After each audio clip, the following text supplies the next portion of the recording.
एक श्लोक है संस्कृत में, अहिंसा परमो धर्म, अहिंसा परमो धर्म, धर्म हिंसा तथैव च। लेकिन हमें ये पूरा श्लोक नहीं याद है। हमने सुना सिर्फ इतना है और हमें याद इतना रहता है कि अहिंसा परमो धर्म, अहिंसा ही परम धर्म है। ठीक है। इसके बाद लेकिन कहा यह गया है कि यदि कोई व्यक्ति अहिंसा के रास्ते से बदल नहीं रहा है, वो हिंसा को ही पसंद करता है और हमारे धर्म को, हमारी संस्कृति को, हमारे राष्ट्र को क्षति पहुंचाने का कार्य करता है, तो धर्म हिंसा तथैव च। तो ऐसे व्यक्तियों के लिए हिंसा का रास्ता श्रेष्ठ होता है। युद्ध वहां आवश्यक होता है जहां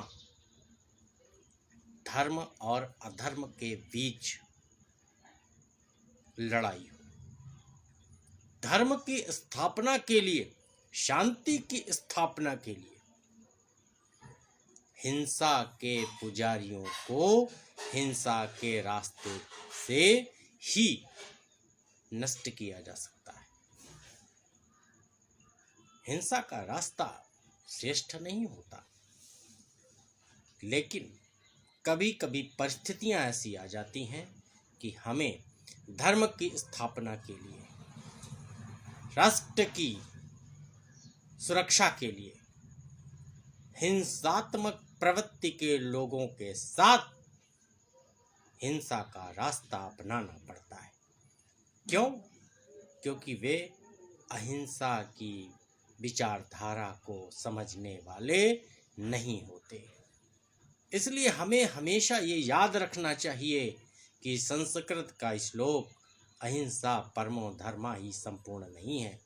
अहिंसा परमो धर्मा, धर्म हिंसा तथैव च।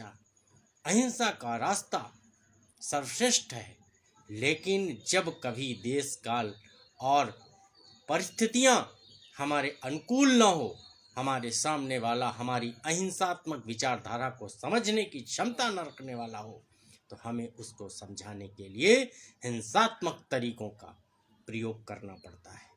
क्यों?